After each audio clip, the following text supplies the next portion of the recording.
Bagi Anda yang baru saja bergabung, berikut berita utama kami hari ini. Tanah di tepi jalan jalur lintas selatan Jatim di Tulung Agung longsor, 2 warung terseret ke dalam jurang.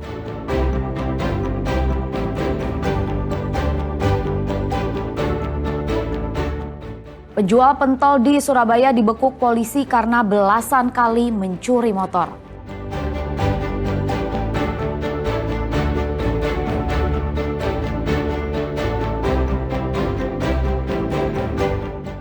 Sebuah rumah sakit swasta di Surabaya menggunakan robot untuk mengantarkan obat.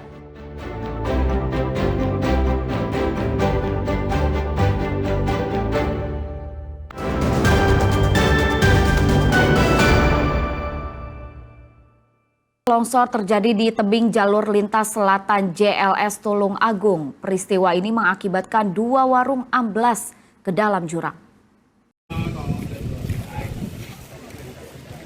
Longsor di tepi jalan jalur lintas selatan JLS Jatim ini tepatnya terjadi di Desa Rejosari di Kecamatan Kalidawir, Tulungagung.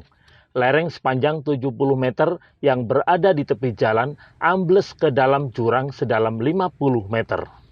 Longsor itu menyebabkan 2 warung yang berada di lokasi terseret ke bawah. Pemilik warung mengaku mengalami kerugian hingga 250 juta rupiah. Seluruh bangunan termasuk fasilitas parkir, toilet, dan musola rusak berat terbawa longsor. Sebagian peralatan dapur masih dapat diselamatkan, namun mayoritas barang dan bangunan warung hilang terjun ke jurang. Sebelum longsor terjadi, tanah sudah menunjukkan tanda-tanda retak sejak sehari sebelumnya. Kondisi itu diduga diperparah dengan hujan deras yang mengguyur kawasan tersebut. Melihat kondisi itu, pemilik warung menutup warung dan mengamankan sebagian barang di dalamnya. Pihak Kecamatan Kalidawir, BPBD, dan Perhutani langsung melakukan penanganan darurat dengan memasang pembatas di sekitar lokasi serta menutup area rawan dengan terpal untuk menghambat erosi air hujan. Petugas juga mengimbau agar warga dan wisatawan tidak mendekat ke area longsor demi keselamatan. Kejadian longsor mulai ada tanda-tanda niku pun kemarin sore, Pak. Tapi yang parah mulai pagi sekitar jam 6 pagi udah ada retakan itu semakin membesar. Akhirnya kejadian longsor sekitar jam 8, Pak. Ada berapa warung yang ikut terbawa longsor? Nggak ada, Pak. Maksudnya nggak ada korban. Karena sekitar jam 6 itu antisipasi semua warung saya tutup, Pak. Kalau warungnya ada berapa? Dua lokasi, Pak.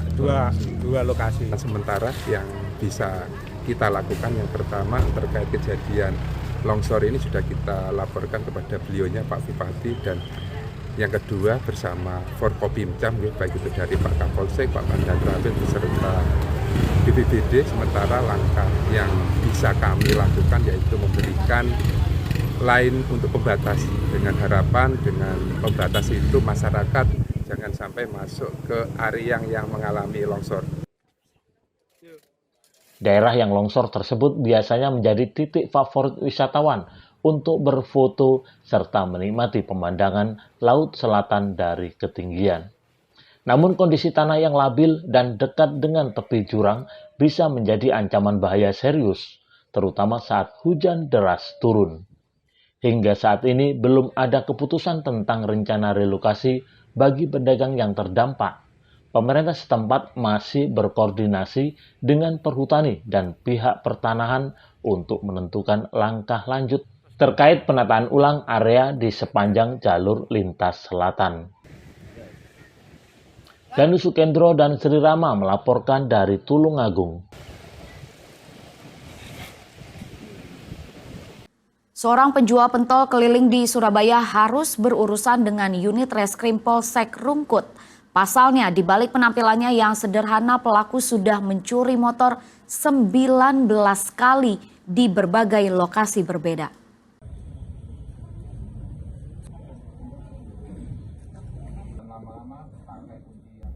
Pelaku berinisial HSA ditangkap petugas di rumahnya di kawasan Tenggili Selama, Surabaya.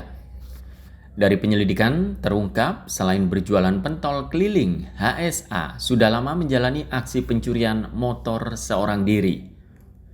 Tak berhenti di situ, polisi juga menangkap seorang pria lain berinisial MIF, warga Karangrejo, yang diduga kuat sebagai penada motor hasil curian.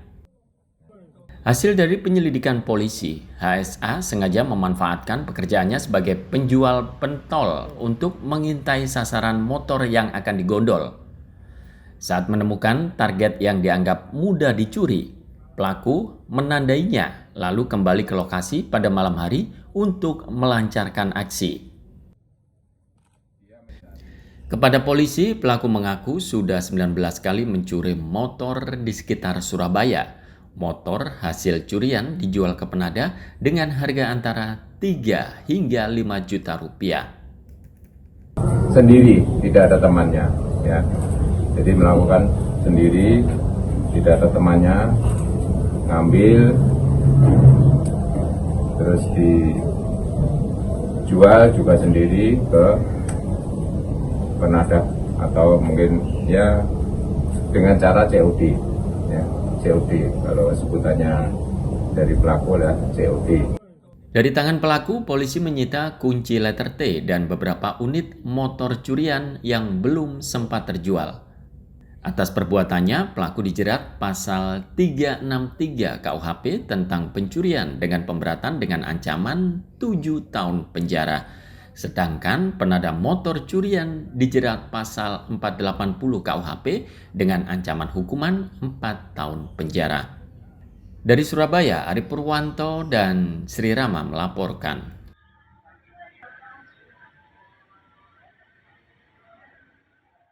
Puluhan tim bersaing dalam kontes mobil hemat energi 2025 di Jember, mempertandingkan kategori mesin bertenaga listrik, etanol hingga bensin sawit. Kontes ini jadi ajang adu mekanik kendaraan hemat dan ramah lingkungan.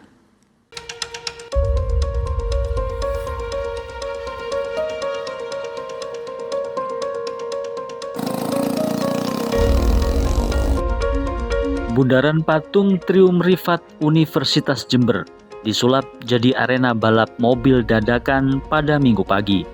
Bukan arena balap mobil biasa, sebab ajang ini melombakan mobil berteknologi masa depan dengan bodi super ringan serta hemat energi dan ramah lingkungan.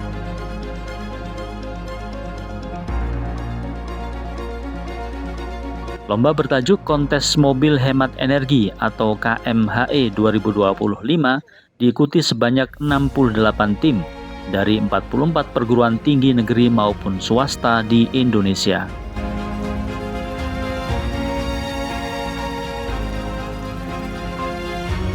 Terbagi dalam 2 kategori, yakni Prototype dan Urban Concept. KMHE 2025 melombakan kelas mobil bertenaga listrik, biosolar, etanol, hingga bensin berbahan dasar sawit. Seluruh tim bersaing ketat dengan menurunkan mobil hasil inovasinya. Kalau persiapannya, kami melakukan pengujian tiap hari di kampus, Mas. Kami dari awal tahun, Mas, persiapannya, Mas. Udah berapa kali nih ikut? Saya tahun kedua, Mas, ini. Harapan apa ini, Mas? Harapan tetap juara kayak tahun lalu, Mas. Pemenang kontes adalah mobil dengan penggunaan tenaga paling hemat. Beberapa di antaranya bahkan bisa menembus 1000 km dengan hanya 1 liter bensin sawit. Pengukuran itu adalah berapa banyak jangkauan per kilometer yang per liter yang bisa didapatkan. Jadi misalnya untuk MPD motor bakaran dalam adalah satuannya adalah kilometer per liter. Jadi semakin tinggi kilometer per liter maka dia semakin naik rankingnya. Kemudian kalau baterai itu ada kilometer per kilowatt hour. Nah sama juga. Jadi mereka akan mendapatkan setiap oktan itu berapa kilometer per liter. Kontes mobil hemat energi KMHE merupakan ajang inovasi otomotif yang menjadi program Kemendikbudristek Dikti dan Kemendikti-Saintek yang digelar setiap tahun.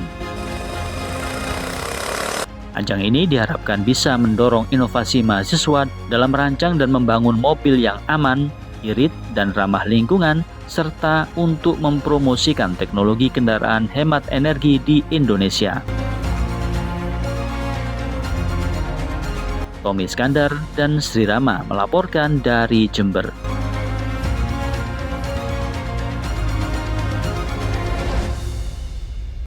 Teknologi canggih robot terus dikembangkan, tak terkecuali di dunia kesehatan. Di Surabaya, sebuah rumah sakit mulai menggunakan robot untuk membantu tugas perawat dan petugas farmasi dalam mengantarkan obat.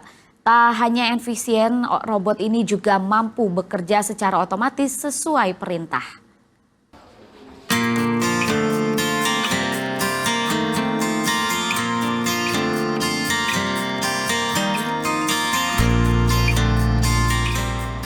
Inilah robot Rabbit, asisten baru di Rumah Sakit RKZ Surabaya, yang sudah 3 bulan terakhir menggantikan peran manusia dalam mengantarkan obat dan perlengkapan medis ke ruang-ruang perawatan.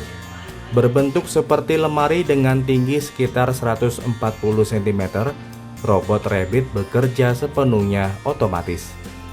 Setiap kali ada permintaan obat, petugas farmasi cukup meletakkannya ke dalam lemari robot, lalu menekan nomor tujuan di layar monitor.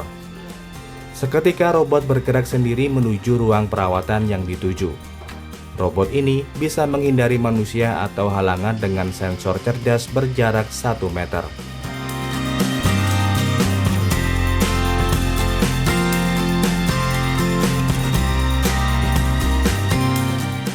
Setelah mengantarkan obat, robot Rabbit akan kembali sendiri ke ruang farmasi untuk menjalankan tugas berikutnya. Robot buatan Tiongkok ini terbukti sangat membantu pegawai rumah sakit, mempercepat pengiriman obat, mengurangi beban kerja, dan membuat tenaga medis bisa lebih fokus pada pasien. Kehadiran robot Rabbit menjadi wujud pemanfaatan teknologi di bidang medis.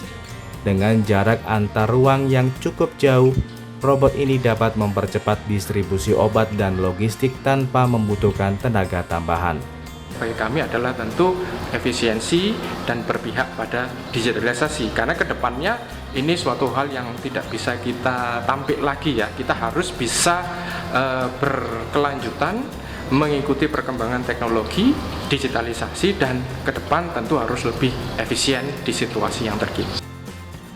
Untuk saat ini, robot Rabbit baru beroperasi di lantai dasar rumah sakit. Namun ke depan, pihak rumah sakit berencana memperluas jangkauannya ke lantai lain. Dalam satu perintah, robot ini bisa menyelesaikan pengantaran ke 3 lokasi sekaligus. Inovasi ini tak hanya menjadi terobosan dalam pelayanan kesehatan, tetapi juga membuktikan bahwa teknologi dapat menjadi rekan bagi tenaga medis. Wahyu Pratama dan Sri Rama melaporkan dari Surabaya.